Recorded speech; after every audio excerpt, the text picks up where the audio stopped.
Good evening. Elvis Presley died today. He was 42. He was found at his home in Memphis, not breathing. His road manager tried to revive him. He failed. A hospital tried to revive him. It failed. His doctor pronounced him dead at 3 o'clock this afternoon. Elvis! Elvis Presley era o rei do rock and roll. Sua ascensão meteórica à fama nos anos 50 fez dele uma das primeiras estrelas internacionais do mundo. Estima-se que ele tenha vendido 1 bilhão de álbuns. Mas às 3 horas da tarde de 16 de agosto de 1977, Elvis Presley é declarado morto após ser encontrado inconsciente no chão do banheiro de Graceland, sua mansão em Memphis. Ele tem apenas 42 anos. A morte repentina e inexplicada de um dos homens mais famosos do planeta logo gera especulações e ainda é envolta em mistério. O Elvis não era um homem saudável e eu estou surpreso pelo número de possíveis causas de morte. A maior parte dos órgãos estava com o dobro do tamanho que devia estar. Ele estava muito constipado e estava tomando vários remédios controlados. O desafio aqui é tentar compreender quais deles acabaram matando o Elvis Presley. Autópsia de famosos. Elvis Presley.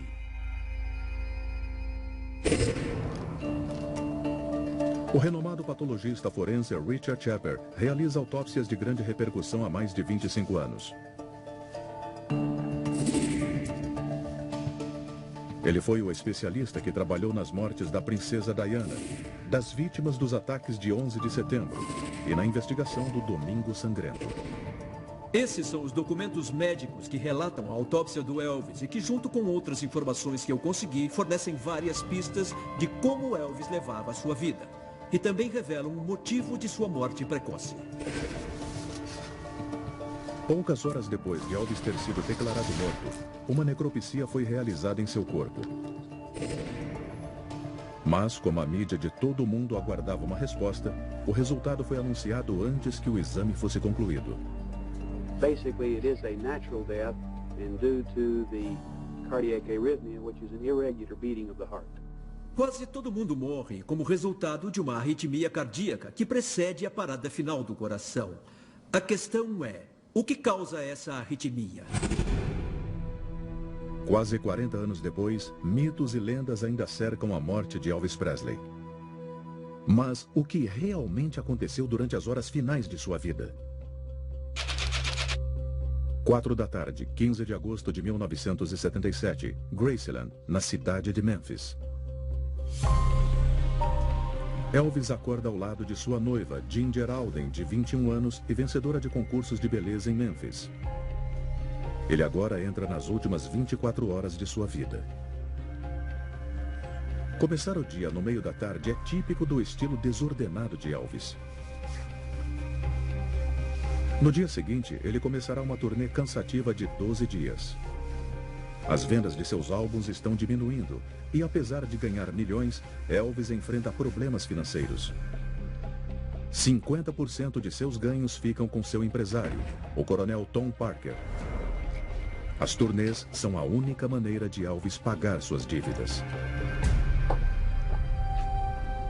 Para alguém que precisava estar fisicamente bem para as apresentações que fazia no palco, ele não estava com a melhor das formas. Apesar de não ter registro do peso na autópsia, estimavam que ele pesava cerca de 100 quilos, ou um pouco menos que isso. E com 1,80 m, ele tinha um IMC de 31 e estava na categoria obeso.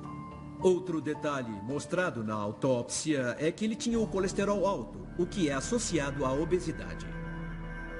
Nos últimos anos, Elvis tem brigado com a balança. Quando ele começou a engordar, eu fiquei muito preocupado com ele. O Elvis não era do tipo que conhecia a gastronomia. Ele gostava de comidas suíças comuns. Elvis adorava alimentos com muita gordura, alto colesterol e poucas fibras. Ele supostamente comia de tudo, de frango frito e cheeseburger a sanduíches gigantes com geleia, bacon e creme de amendoim. Ele tinha funcionários para fazer comida para ele 24 horas por dia e podia se esbaldar com comida sempre que quisesse.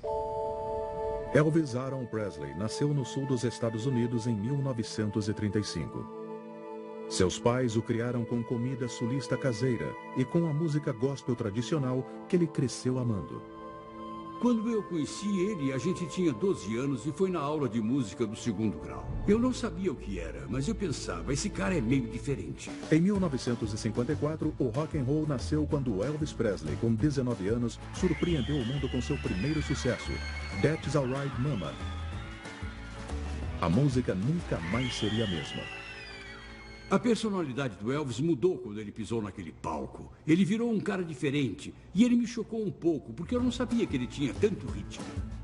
Elvis conseguiu emplacar 18 singles no primeiro lugar e vendeu estimados 1 bilhão de álbuns. Se o Elvis cantasse no palco na sua frente, você ia pensar que ele estava cantando só para você. Isso é um dom. Ele era um homem lindo. Eu nunca vi uma foto que fizesse jus à aparência que ele tinha. Mas quando entrou na casa dos 40 anos, Elvis mostrava sinais claros de declínio físico e mental. As imagens icônicas do Elvis sempre mostraram os seus cabelos pretos. Mas a autópsia revela que o cabelo dele foi tingido. Quando eu examinei o couro cabeludo do Elvis, o primeiro meio centímetro dos fios estava branco. O chefe de investigação médica, Dan Warlick, desempenhou um papel vital na autópsia de Elvis Presley. Além de ser uma das primeiras pessoas a chegar ao local da morte, ele ajudou o patologista a examinar e dissecar o corpo do cantor. O cabelo dele estava sendo pintado de preto, ou do que eu chamo de preto Elvis agora. Mas se ele deixasse o cabelo crescer sem pintar, seria todo branco. Branco como a neve. Thank you, dear. Love you too. Thank you. Aos 42 anos era de se esperar que o Elvis fosse meio grisalho. Mas o fato do cabelo ser todo branco é bem impressionante. Existem 2 motivos possíveis para isso. Primeiro, ele podia ter uma predisposição genética para o branco precoce. E segundo, o estresse. É provável que seja uma combinação dos 2. Memphis, cerca de 8 da noite, 15 de agosto de 1977. Os amigos e funcionários de Elvis, conhecido como a Máfia de Memphis, se reúnem em sua casa, Graceland. Na noite seguinte, eles cairão na estrada para a turnê, mas Elvis não subirá ao palco. Elvis tem também a companhia de sua filha de 9 anos, Lisa Marie, de seu casamento com Priscilla Presley, e de seu pai, Vernon. Eu me lembro do comentário. Está vendo tudo isso e o que eu tenho que fazer? Eu preciso cuidar de tudo para todo mundo continuar fazendo o que faz. Ele tinha grandes responsabilidades. Elvis sustentava muitos de seus parentes e amigos, e alguns deles moravam com ele em Graceland. Além disso, ele ainda mantinha 5 empregadas, um médico, enfermeiras, cozinheiras, seguranças, cabeleireiros pessoais e um piloto. A conta bancária do Elvis, quando ele morreu, tinha um pouco mais de $1 milhão. As pessoas diziam, nossa, ele só tem $1 milhão. Para onde foi todo o resto? Ele dava Cadillacs de presente. Ele me deu 2 Cadillacs e me pagou 2 cirurgias. Ele gostava de presentear, era generoso até demais. E se soubesse que você precisava de alguma coisa, mas tinha medo de pedir, ele se oferecia para te dar. Ele realmente gostava de dar presentes e ver a reação das pessoas. E em se tratando de dinheiro, ele tinha muita gente trabalhando na turnê com ele. Ele era o único responsável por levar o dinheiro. Esta carga financeira pesava bastante para Elvis. E para manter Graceland e seu séquito, ele precisava continuar trabalhando. Olhando os relatórios, eu não tenho muita certeza de que o Elvis estava em forma para voltar para a estrada. O exame dos órgãos, em especial, mostra descobertas interessantes. O fígado do Elvis tinha muita gordura, o que pode ser chamado de degeneração gordurosa. Um fígado com muita gordura quer dizer que ele não funciona corretamente. A gordura que devia ser processada pelo fígado está ficando presa nas células. O fígado dele estava muito grande, mas não parecia ter uma doença. E acabou não tendo nada na inspeção microscópica. O fígado do Elvis podia não ter nenhuma doença, mas estava muito grande. Ele pesava 3,5 kg, o dobro do peso normal de um fígado humano. E fazia muito tempo que eu não vi um fígado tão grande. A causa mais comum de um fígado grande assim é o abuso crônico de álcool, quando se bebe 1 litro ou mais de álcool por dia. O Elvis tinha uma espécie de estigma mental quando o assunto era álcool. Ele achava que era uma coisa que ele não queria usar. E um dos motivos dele não beber era ver como as pessoas se comportavam alcoolizadas, e tinha muito alcoolismo na família dele. Bom, se eu excluir o álcool, há outras várias causas possíveis para gordura no fígado. E a segunda mais comum é o abuso de drogas. Ele não usava cocaína, não usava maconha, ele não usava drogas pesadas, mas ele era viciado em remédios controlados. Bom, eu acho que tinha uma suspeita de que o Elvis estava envolvido com drogas. Eu acho que muita gente pensou que ele podia ter uma overdose e acabar morrendo disso. Será que o abuso de drogas controladas poderia ter levado à morte do rei do rock and roll? Em 16 de agosto de 1977, o rei do rock and roll, Elvis Presley, foi encontrado morto no chão do banheiro de Graceland, sua casa em Memphis, no Tennessee. O mundo ficou perplexo com a morte repentina do ídolo. Ele tinha apenas 42 anos. Agora, o patologista forense Richard Shepard investiga a autópsia de Elvis Presley, desvendando como foram as últimas horas de sua vida para revelar o real motivo de sua morte misteriosa. Com base nos documentos médicos, fica claro que o Elvis não era saudável, mas eu não vejo nenhuma causa imediata para sua morte. Ele estava obeso, provavelmente como resultado de uma dieta pobre. E também estava com o fígado muito grande, o que pode ser por causa da alimentação ruim. Mas essa alteração hepática também pode ter sido causada por abuso de drogas. 10h30 da noite, 15 de agosto de 1977. Elvis está com uma dor de dente extrema e, apesar de ser tarde, ele decide consultar um dentista. Ser Elvis Presley significa que todos estão à sua disposição 24 horas por dia. O Elvis tinha um estilo de vida incomum. Ele ficava acordado a noite toda e dormia o dia todo. No mundo da música e do entretenimento, tudo começa à noite. Depois ele tinha que descansar, e era o estilo dele. E era mais fácil para ele ir aos lugares, porque durante o dia, onde quer que ele fosse, era um caos total. Uma multidão cercava ele e ele ficava preso, tendo que dar 1 milhão de autógrafos. Mas evitar ser cercado por fãs não era o único motivo de seu estilo de vida noturno. Elvis sofria de insônia crônica. Eu tenho aqui o exame toxicológico indicando que acharam impressionantes 9 drogas controladas no corpo do Elvis quando ele morreu. E 4 delas eram muito usadas para tratar a insônia. Não era incomum, nos anos 70, que as pessoas tomassem um remédio para dormir à noite. Mas tomar 4 deles era incomum. O problema é que todos eles são altamente viciantes. O Elvis achava que, como era um remédio prescrito, não fazia mal a ninguém. E ele tinha dificuldade para dormir, então tomava esses remédios. Uma noite, às 2 da manhã, ele me ligou poucos dias antes de morrer e pediu para eu ir à casa dele. Fui até lá e falei: "Qual é o problema, querido?" Ele falou que não conseguia dormir. Coloquei minha mão no braço dele e falei: "Tá bom." Finalmente, lá pelas 6h30, ele falou: "Acho que estou bem agora." Os soníferos funcionam deprimindo o sistema nervoso central, fazendo a pessoa ficar sonolenta e muitas vezes cair no sono. Normalmente, qualquer tipo de sonífero faz uma pessoa dormir. Mas, com o tempo, o Elvis desenvolveu uma tolerância. E aí precisava tomar mais para poder dormir. Elvis tinha um histórico de sono interrompido que datava de sua infância. Mas na tenra idade de 23 anos, sua insônia foi intensificada quando seu mundo desabou. Ele ficou totalmente arrasado quando a mãe dele morreu. Ele até pegou uma peça de roupa dela e ficou com ela perto do coração. Ele chorou por 2 dias. E chorou sem parar. Eu nunca vi um cara daquele jeito por causa da morte da mãe. Ele era doido pela mãe. Ele adorava a mãe dele. Isso ficou evidente em toda a conversa que tivemos. Eu acho que ele sentiu que não podia continuar sem ela. Se a mãe do Elvis não tivesse morrido tão cedo, existia uma boa chance do Elvis ainda estar vivo hoje. Foi uma grande perda e um vazio enorme na vida desse homem. Ele não sabia como preencher esse vazio e usava qualquer vício que estivesse disponível, achando que fosse suprir essa perda.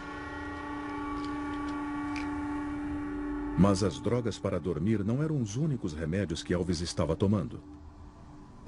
No exame toxicológico, também vi que ele estava tomando um remédio chamado diazepam, também conhecido como Valium, que é uma droga ansiolítica bastante comum. Ele também tomava amitriptilina, que é um medicamento usado para tratar a depressão. A presença e a combinação desses dois sugere um homem que sofria de ansiedade extrema e depressão. Estudos já demonstraram que quando se tem um sono interrompido, isso pode provocar todo tipo de problema fisiológico e psicológico, como ansiedade. E algumas pessoas sofrem de depressão quando não conseguem dormir. E se ele sofria de insônia e tinha um estilo de vida em que ficava acordado a noite toda, isso teria afetado totalmente o humor dele. À 00:28, Elvis retorna do dentista para Graceland, possivelmente com um analgésico. O fã Robert Call tira a última foto de Elvis vivo. Ele teria cerca de 9 horas de vida.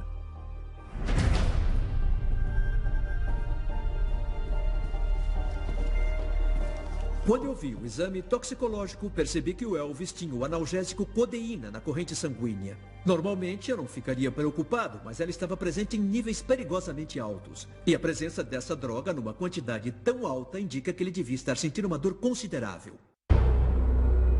Quando algo tem tudo para dar errado e você decide pagar para ver... Mas a dor de dente não era o único incômodo a afetar Elvis Presley. Ele estava escondendo um segredo excruciante por trás de seus lendários óculos escuros. Analisando os relatórios médicos, eu percebi que o Elvis estava sofrendo de uma doença ocular agonizante conhecida como glaucoma. O glaucoma ocorre quando existe algum tipo de obstrução no sistema de drenagem dos olhos, o que aumenta a pressão intraocular e pode causar muita dor. Essa dor nos olhos e a dor de dente podem ser o motivo para ele ter tomado tanta codeína. Então ele era um homem que tomava vários medicamentos, de remédios para dormir a analgésicos, todos eles com efeito sedativo e todos eles depressores do sistema nervoso central. Eu até me pergunto como é que ele conseguia sair da cama.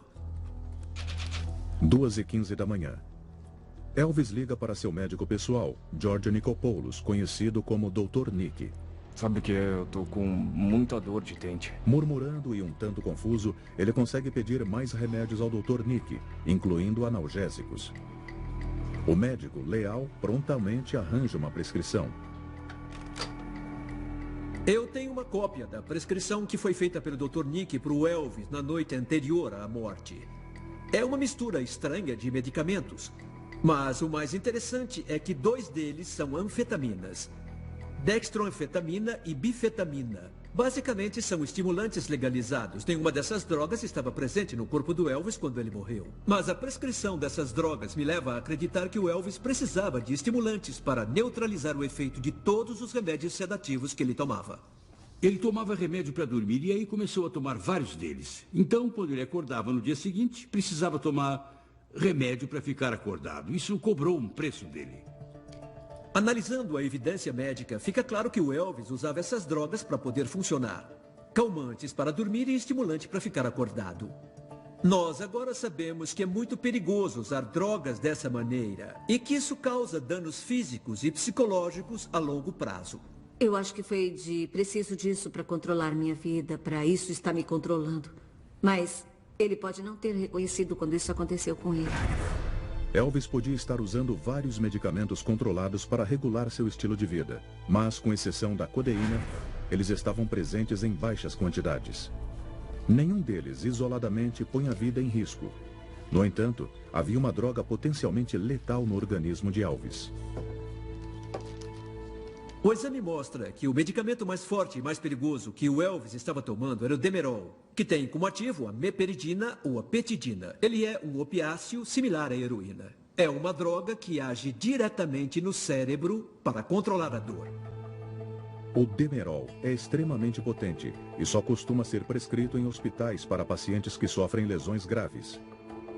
Então, por que Elvis o estava tomando? Depois da morte de sua mãe, 16 anos antes, a segunda grande tragédia de sua vida foi o divórcio de Priscilla Presley em 1973. Como resultado, Elvis ficou deprimido e engordou rapidamente. Pode ser que ele tenha sentido mais uma perda na vida depois da mãe dele e de outras coisas, mas eu acho que o que deve ter ferido ele foi o fato de outro homem chegar e afastar a Priscilla dele.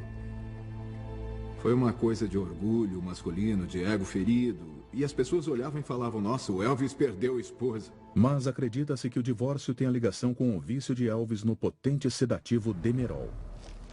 O Demerol é um remédio muito potente e, tomando ele, o Elvis podia se sentir desorientado e tonto. É uma droga associada ao vício. Numa overdose pode causar a morte. Mas essa droga não estava presente no sangue dele, só estava no fígado e nos rins. Então ele não tomou nas últimas 24 horas de vida. Por isso o Demerol não teve um papel direto na morte do Elvis. 3 horas da manhã. Elvis liga para seu meio-irmão Rick Stanley, pedindo que ele pegue a prescrição médica. Elvis escondia outro segredo. Ele obtinha medicamentos controlados de várias fontes.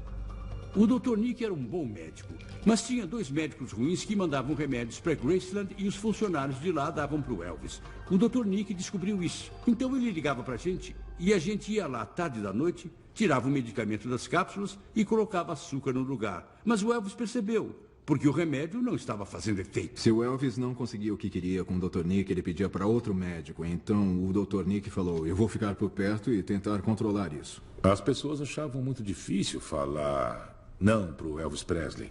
Ele controlava os médicos dele e dizia exatamente o que eles deviam receitar para ele. O foco exclusivo era conseguir o que eu preciso para ajudar a me manter. E um estado de negação de que ele estava abusando das drogas e que fazia de tudo para conseguir elas. Ele não ia bem num show porque não conseguia falar direito ou tinha problemas com os passos. Ele se esquecia das letras, mas até se saía bem, porque ria disso e o público pensava, tá bom, entendemos a piada, beleza. Mas não era uma piada, era ele que estava fora de forma nos últimos anos. 4 da manhã, 16 de agosto de 1977. Elvis tem somente horas de vida. A maior parte das pessoas em Graceland, a casa de Elvis, está dormindo, incluindo seu pai Vernon e sua filha Lisa Marie. Mas Elvis está totalmente alerta. Por mais bizarro que seja, ele decide jogar raquetebol. Seu primo Billy Smith e a esposa Joe estão acordados e vão jogar com ele. Elvis acha que praticar o esporte vai reduzir seu peso e mantê-lo em forma. Ele se sente pressionado, já que deve subir ao palco em Portland, no Maine, na noite seguinte, iniciando sua turnê. Eu acho que voltar para o palco deu o incentivo e a vontade de perder peso e voltar à forma. Mas foi tarde demais. 4:30 da manhã. Apesar de a intenção de jogar raquetebol ser boa, o efeito no corpo de Elvis não foi. Jogar raquetebol com certeza teria ajudado o Elvis a perder peso e entrar em forma. Mas a autópsia mostra que o coração dele tinha aumentado e as artérias do coração tinham um estreitamento de 50% devido a depósitos de gordura nas paredes. É uma doença conhecida como aterosclerose, comumente associada ao colesterol alto no sangue. E nós sabemos que o Elvis estava com o colesterol alto. Esse acúmulo de gordura nas paredes dos vasos sanguíneos impede que o sangue flua de maneira adequada pelo órgão e ele passa a perder a eficácia. É o caso específico do coração. Então o Elvis estava obeso, com o colesterol alto e o coração danificado. Isso significa que qualquer atividade física ou rotina de exercícios devia ser planejada com cuidado. 4:35 da manhã. Elvis vai à sala de piano com seu primo Billy, a esposa dele Joe e sua noiva Ginger. Como o astro de sempre, ele não resiste a entreter o grupo no piano. E foram as duas últimas músicas que ele cantou. O Billy falou que ele cantou Blue Eyes Cry in the Rain, uma música do Willie Nelson, e também Unchained Melody.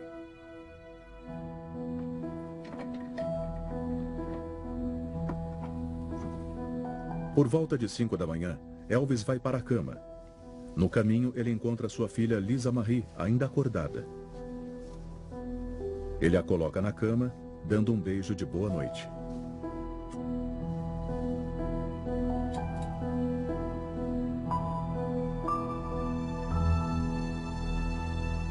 Por que não tenta dormir? Eu vou tentar. Em seu quarto, Elvis liga para Rick, exigindo mais remédios para dormir. Rick entrega a primeira leva e Elvis tenta adormecer. O único arrependimento que eu tive olhando para o tempo que passei com o Elvis foi o fato de não conseguir ajudar ele. Você tenta ajudar uma pessoa, ela recusa ajuda, você vai embora e a porta bate na sua cara. Bom, algumas pessoas falavam para ele, você não está bem, precisa cuidar da sua saúde, tire um tempo de folga. Mas o Elvis levou uma boa parte da vida achando o seguinte, a vida é minha, eu estou no controle, valeu pela dica, mas não obrigado. Ainda acordado às 7 da manhã, Elvis liga para Rick pedindo mais uma leva de soníferos. Depois, ele ainda não consegue dormir. Eu não consigo pegar no sono. Cerca de 1 hora depois, ele pede uma terceira leva.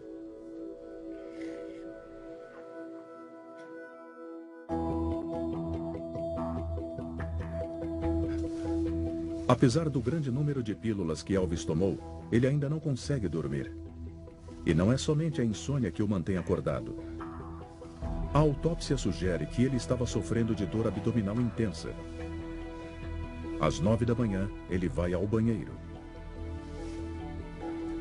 Ginger volta a dormir sem saber que o rei do rock and roll pode estar a minutos de sua morte. Através das informações médicas, nós já sabemos que muitos dos órgãos internos do Elvis não estavam normais. Alguns estavam com o dobro do tamanho. E a mesma coisa aconteceu com o cólon, ou com o intestino grosso. Em um exame, o tamanho normal deve ser 7,5 centímetros.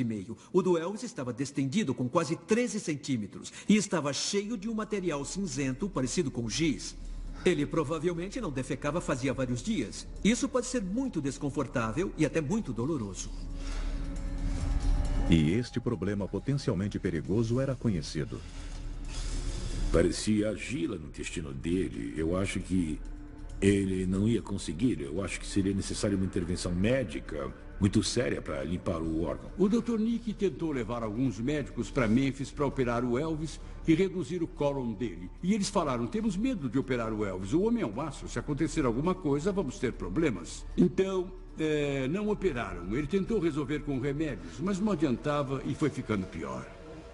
Quando se toma um analgésico opiáceo, como a codeína, em algum antidepressivo, eles podem ter um efeito no sistema digestivo, fazendo ele ficar muito lento. Em outras palavras, o trânsito intestinal normal fica afetado. E o intestino fica inchado de tantas fezes, podendo se distender. Nós podemos ver que isso aconteceu com o Elvis, e ele com certeza tinha um caso extremo de constipação. 9h05 da manhã. Agora, Elvis deve estar sentindo um desconforto extremo e nenhum movimento em seu intestino. Ele estava lendo um livro, e não era o tipo de livro que alguém dorme enquanto lê. Ele falava sobre posições sexuais de acordo com os signos do zodíaco. Em algum momento, Elvis cai no chão.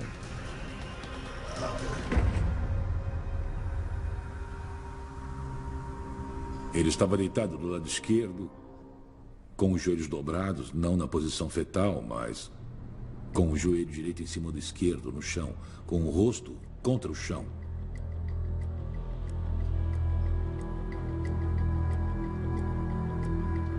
Por volta de 2 horas da tarde, Ginger acorda e percebe que Elvis ainda não saiu do banheiro.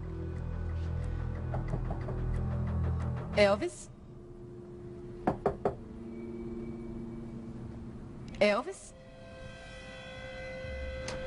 Ele está sozinho há cerca de 5 horas. Ai, meu Deus, Elvis! Ai, meu Deus!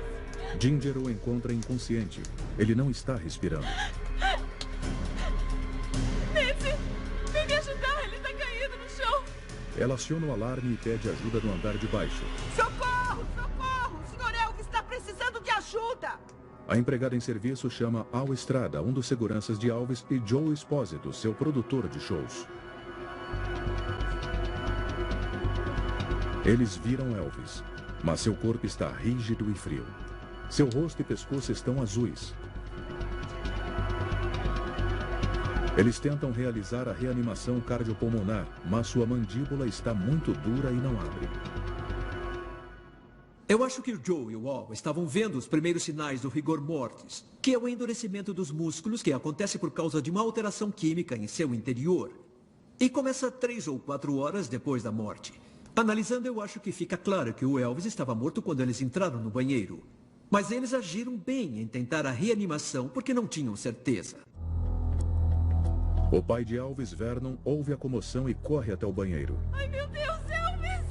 O Vernon ficou completamente perturbado com o que viu e ficava falando, por favor, não morra, por favor, não morra. Ele viu a condição do Elvis e já devia saber que aquilo não ia terminar bem. A Lisa Marie chegou, tentou entrar no banheiro e perguntou o que houve com meu pai. E a Ginger impediu.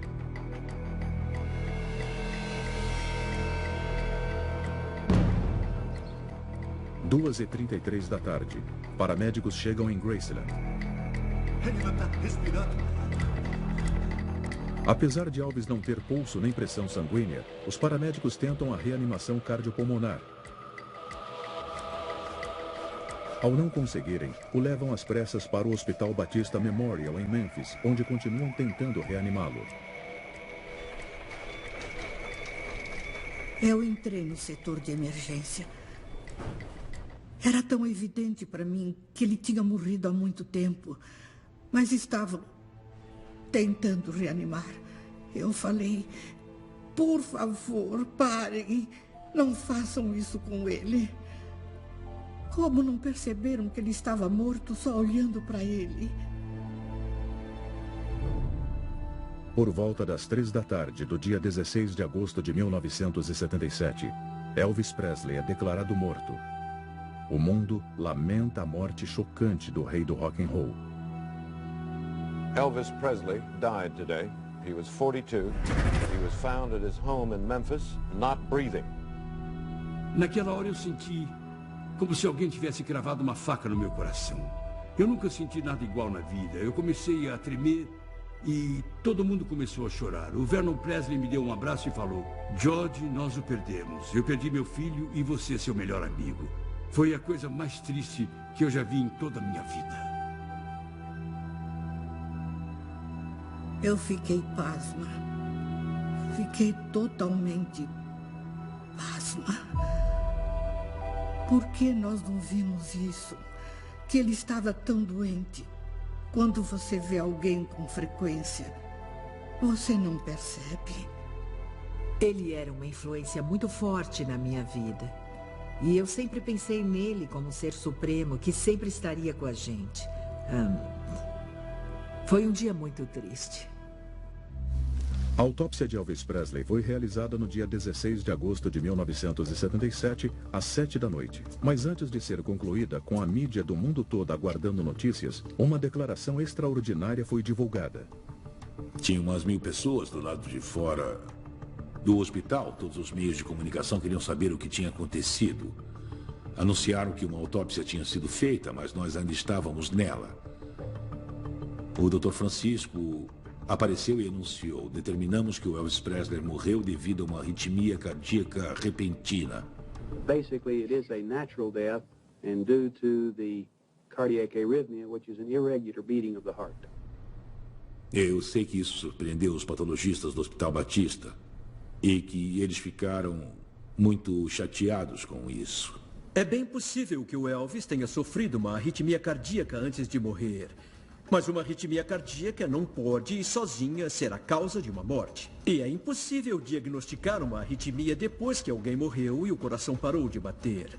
Então, a principal pergunta aqui é: o que fez com que o coração do Elvis parasse de bater?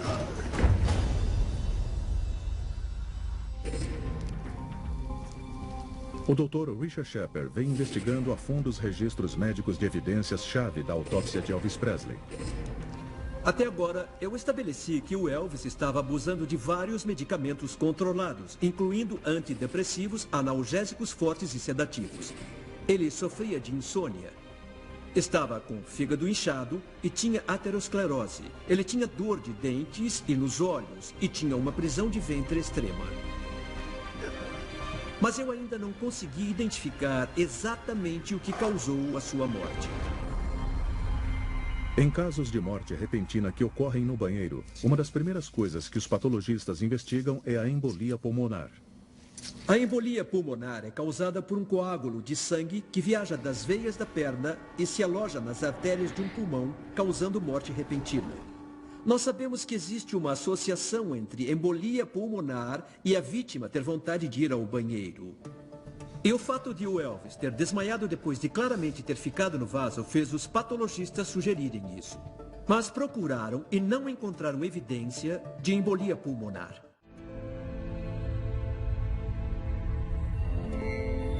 O mais temido predador da Terra.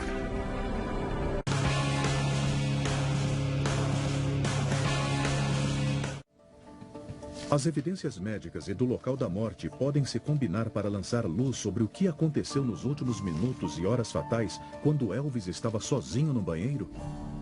A percepção pública foi de que ele morreu de overdose, porque o Dr. Nick escrevia montes e montes de receitas para tudo que ele queria. O exame toxicológico realmente indica que Elvis estava tomando várias drogas prescritas. Mas, quando o chefe de investigação médica, Dan Warlick, foi até o local da morte em Graceland, não encontrou sinais de pílulas no banheiro. Isso pareceu meio suspeito.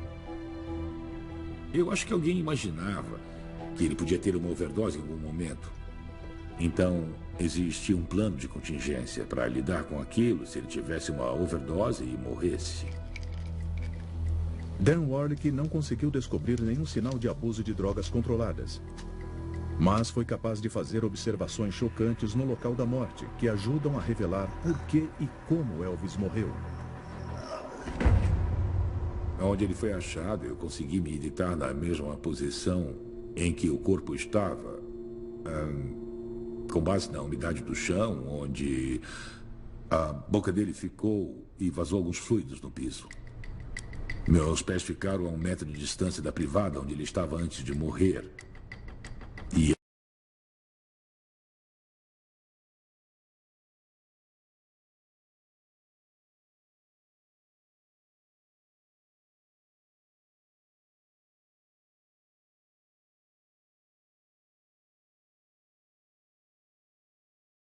é muito importante. Quando uma pessoa morre de overdose, é comum que tenha uma hipoventilação que resulta em privação de oxigênio no cérebro. Então ela pode ficar inconsciente e, se estiver sentada no vaso, vai simplesmente cair no chão bem à sua frente. Mas o fato de ele ter levantado, ter derrubado alguns frascos da pia e soltado o livro, cambaleando antes de cair, sugere que ele pode ter ido procurar ajuda. Então ele teve consciência de alguma perturbação, dor ou anormalidade. E, na minha opinião, isso sugere que houve um problema cardíaco. O Dr. Shepard encontrou outras evidências para sustentar a teoria de que a morte de Elvis não foi diretamente ligada às drogas. O Elvis estava com o fígado extremamente grande. E isso pode ter sido causado pelas várias drogas controladas que ele estava usando. E pode ter ligação com a dieta pobre e com alto nível de colesterol. Mas existe outro motivo para o fígado inchar tanto. E seria a insuficiência cardíaca que causa um acúmulo de fluidos que acabam obstruindo o fígado. Elvis possuía um estreitamento grave das artérias que forneciam sangue ao coração. Elas estavam obstruídas por depósitos de gordura chamados ateroma. Mas tinha outro problema com o coração do Elvis, que também estava muito grande. Muito provavelmente devido a uma hipertensão de longo prazo que fez com que o músculo ficasse mais grosso para bombear o sangue com uma pressão mais alta pelo corpo. O coração do Elvis estava tão grande que pesava 520 gramas e o coração normal de um homem pesa 350. Isso indica que a situação era grave e que era provável que ele tivesse um problema cardíaco muito sério. O Dr. Shepard descobriu que havia tantas coisas erradas com Elvis que ele estava prestes a entrar em colapso e morrer a qualquer momento. Então, quando o Elvis se sentou no vaso sanitário para defecar, naturalmente ele aumentou a pressão no abdômen e no peito. E isso teria resultado em uma alteração fisiológica chamada manobra de Valsalva. A manobra de Valsalva, na verdade, é qualquer coisa que aumente a pressão do abdômen e do peito. Pode-se fazer força para defecar, ou para dar à luz, ou para limpar o nariz quando se mergulha.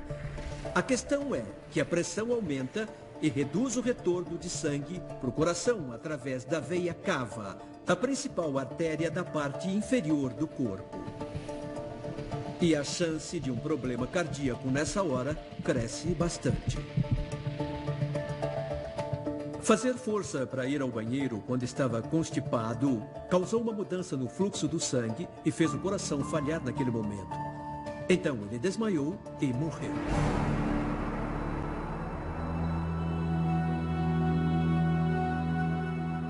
Ficou claro que era hora do Elvis ir embora. Foi uma cena bonita? Não. Mas eu aposto que ele está se divertindo no céu hoje.